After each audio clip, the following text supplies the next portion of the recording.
अस्ताला जातो, बरोबर की नाही? जो उगवतो तो अस्ताला जातो आणि जो अस्ताला जातो तो उगवतो.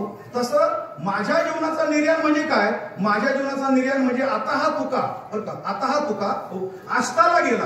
अस्ताला गेला म्हणजे उदयाला गेला. तुका म्हणे कल्प झाला, तुका म्हणे कल्प